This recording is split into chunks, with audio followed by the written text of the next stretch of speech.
الرحمن الرحیم۔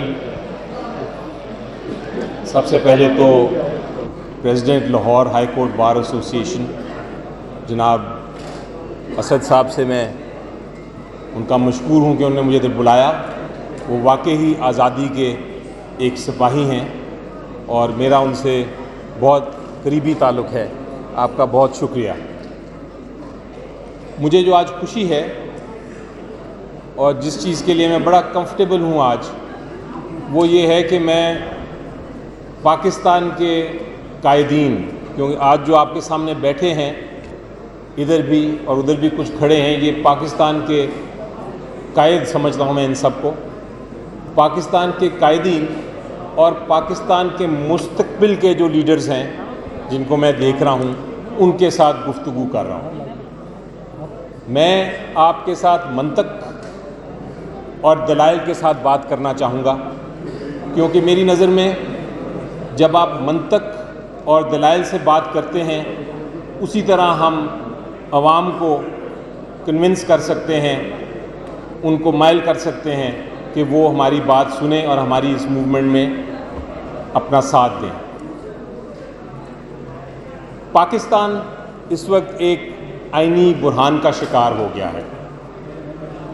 اس کی وجہ یہ ہے کہ رات کے اندھیرے میں خسر پھسر کرتے ہوئے چپ چاپ حکومت وقت نے کوشش کی کہ ایک آئینی ترمیم لے آئیں۔ آئین کا آپ کو سب کو پتہ ہے، آئین کا ایک ایک آرٹیکل جو ہے وہ دوسرے آرٹیکل کے ساتھ جڑا ہوا ہے۔ اگر آپ ایک آرٹیکل میں کوئی تبدیلی کرتے ہیں تو اس سے آئین کو اتنا نقصان ہو سکتا ہے کہ وہ پوری طرح گر جائے گا۔ اس لیے جب آپ کوئی ترمیم کرنے جائیں تو آپ کو سوچ سمجھ کے کرنی پڑتی ہے، آپ کو ڈیلیبریٹ کرنا پڑتا ہے، آپ کو ڈسکس کرنا پڑتا ہے۔ آپ کوشش کرتے ہیں کہ عوام کی بھی نمائندے جو ہیں ان کو ساتھ لے کے چلیں، عوام کی آواز بھی سنیں، وکیلوں کو بھی سنیں، اور پھر آپ فیصلہ کریں آئینی ترمیم کا۔ آپ کو پتہ ہے کہ جب 18ویں ترمیم ہوئی تھی، 1 سال لگا تھا۔ ایک کمیٹی بنائی گئی تھی، اس کے باقاعدہ ٹی او آرز تھے۔ ان ٹی او آرز کے بعد اس نے 77 میٹنگز کی، 5-5 6-6 گھنٹے کی، 550 گھنٹے کی ڈیلیبریشن تھی۔ ہر جو لیڈر تھا، جو ممبر تھا اس کمیٹی کا، وہ پھر اپنی لیڈرشپ کے ساتھ جا کے ایک ایک شق ڈسکس کرتا تھا۔ پھر جا کے کنسنسس ڈیولپ ہوا، پھر جا کے 18ویں ترمیم ہوئی۔ لیکن رات کے اندھیرے میں نے آج تک کوئی امینڈمنٹ ہوتے نہیں دیکھا۔ میں ایز اے سینیٹر، ہمیں بلایا گیا کہ آپ آئیں، رات کا وقت تھا، اتوار کا دن تھا، بلایا گیا کہ جناب آپ کے ساتھ بھی ہم ڈسکس کرنا چاہتے ہیں کہ ترمیم کیا ہے۔ میں نے پوچھا کہ آپ یہ بتائیں کہ کوئی ڈاکیومنٹ ہے جس کو ہم ڈسکس کریں، کیونکہ آپ سب وکیل ہیں، ہم کسی ڈاکیومنٹ کے بغیر ہوا میں تو ڈسکس کوئی چیز کر نہیں سکتے۔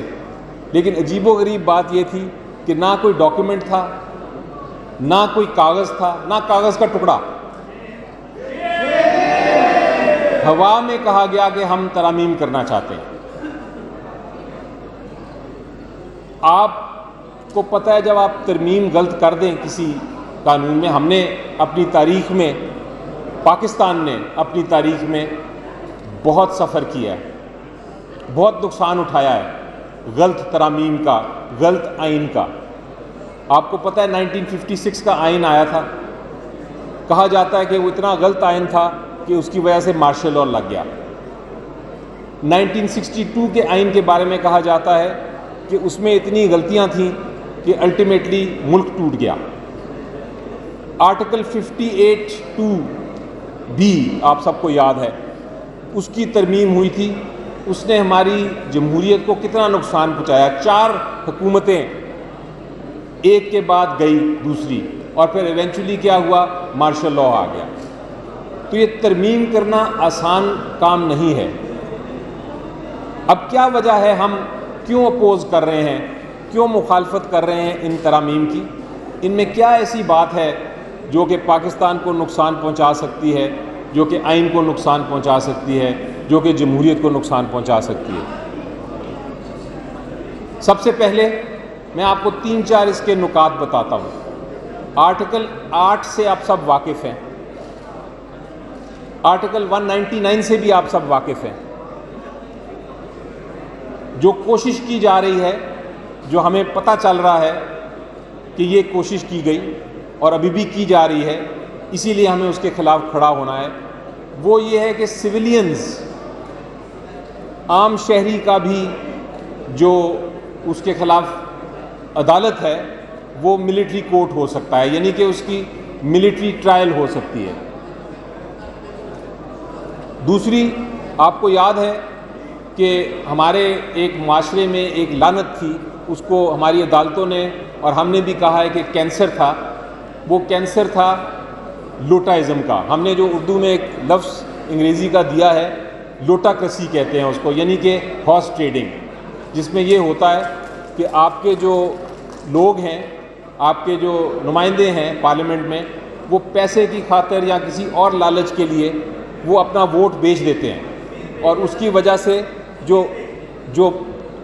اس کی وجہ سے جو پارلیمنٹ ہے اس میں پارلیمنٹری نظام بالکل ہمارا ختم ہو گیا تھا, کیونکہ پرائم منسٹرز بنتے تھے اور ٹوٹتے تھے اسی ضمیر کو بیچ کے.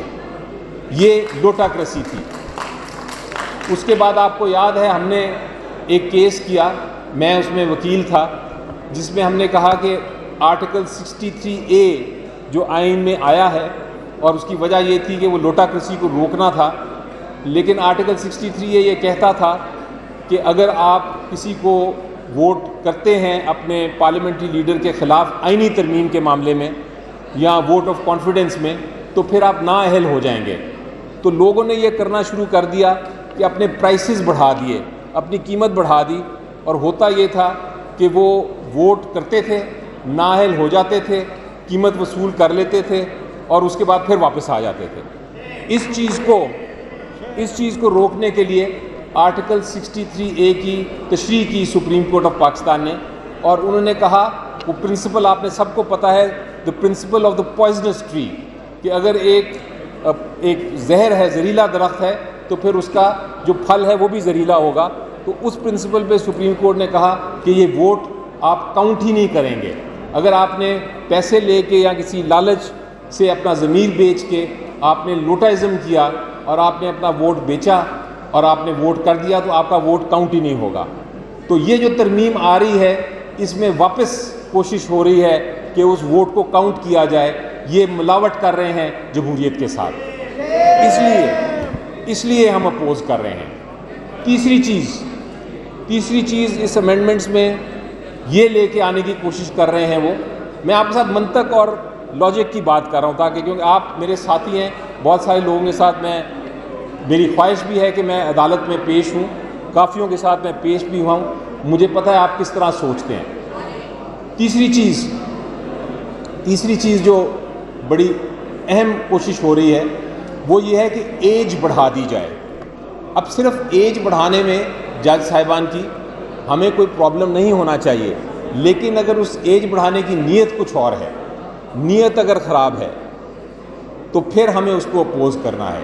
ہم نے دیکھا کہ اس کیس میں نیت صرف ایک ہی ہے, اور نیت یہ ہے کہ آپ ایک پرٹیکولر جج صاحب کی ایج بڑھائیں اور ان کو چیف جسٹس آگے چلائیں 3 سال کے لیے.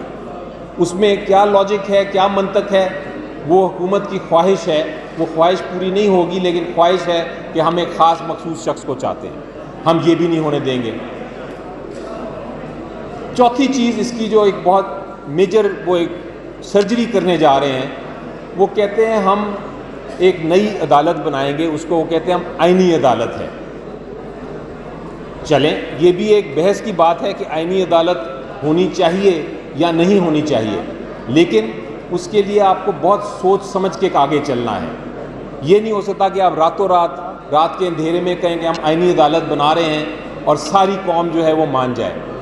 آئینی عدالت آپ طریقے بنانے کے, آئینی عدالت کافی طریقے ہیں. ایک بڑا آسان طریقہ ہے جو میں سجیسٹ کروں گا, اور ہم اگر اس پہ آتے ہیں تو ہم شاید بات بھی کریں, اور وہ یہ ہے کہ ایگزسٹنگ سپریم کورٹ جو ہے اس کے اندر آپ بینچز کہہ دیں, آپ کہتے ہیں جب آئینی معاملہ آئے گا، جو آلریڈی آپ کہہ چکے ہیں اپنے قانون میں، جب آئینی معاملہ آئے گا تو جو ٹاپ سب سے سینئر 5 ججز ہیں اس کا بینچ بنایا جائے گا، وہ سنیں گے آئینی کیسز۔ تو آئینی عدالتوں کا بھی طریقہ کار ہے۔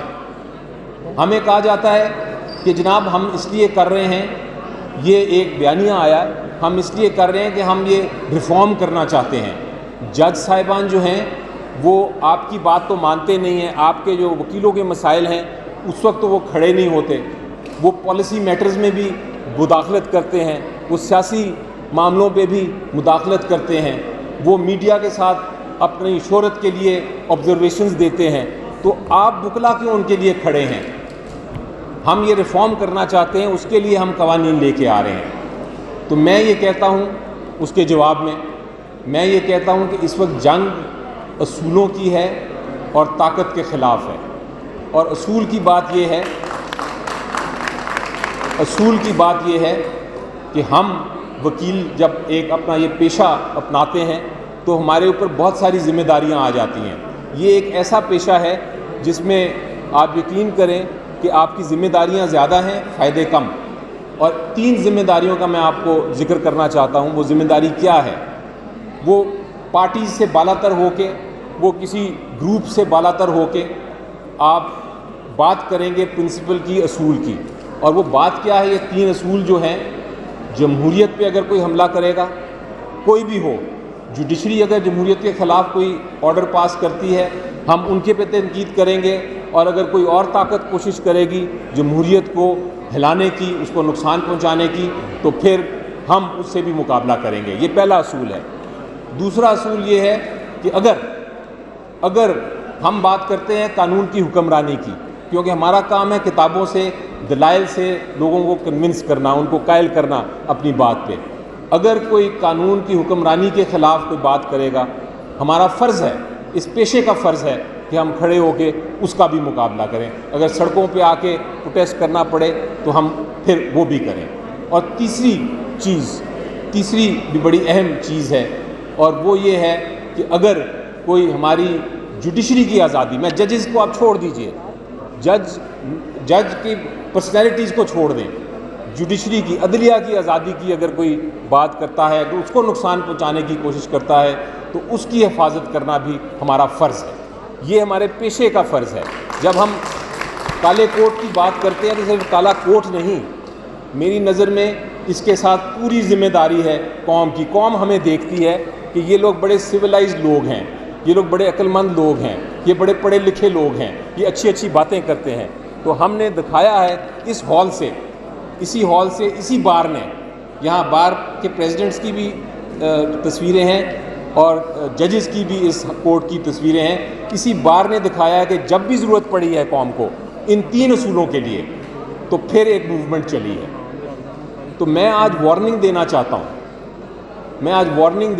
ہوں کہ آپ اس ہارنٹس نیسٹ کو نہ چھیڑیں۔ یہ ایک پاکستان کی عوام کا دل ہے اور دماغ ہے، ان کو نہ چھیڑیں، کیونکہ ایک بار یہ آگے باہر تو پھر پوری قوم ان کے پیچھے لگے گی۔ اس لیے رک جائیں، ابھی جو آپ کرنے جا رہے ہیں رک جائیں۔ آپ کے پاس نمبرز بھی نہیں ہیں، بائی دا وے، یہ بھی میں آپ کو بتا دوں۔ ان کا خیال ہے کہ یہ نمبرز لے آئیں گے، ان کے پاس نمبرز بھی نہیں ہیں، ابھی یہ ہوا میں ہی باتیں کیے جا رہے ہیں۔ لیکن یہ اچھی بات یہ ہے کہ وکلا ان ہوا کی باتوں کو بھی دیکھتے ہوئے اکٹھے ہو گئے ہیں اور کہہ رہے ہیں کہ نہیں، بس اور نہیں۔ اور یہی میرا میسج ہوگا آپ کو، منطق سے، دلائل سے اپنی سوسائٹی کو اپنے ساتھ کریں، ان کو بتائیں کہ یہ کتنا بڑا نقصان ہونے جا رہا ہے اور اس نقصان کو ہم کبھی کسی صورت میں منظور نہیں کریں گے۔ یہ پوائنٹس ہیں جو ہم نے بار بار ریپیٹ کرنے ہیں، اور انشاءاللہ میں آپ کے ساتھ ہوں اور آپ میرے ساتھ ہیں، اور جب تک ہم اکٹھے ہیں انشاءاللہ ہماری جیت ہو۔ Thank you very much.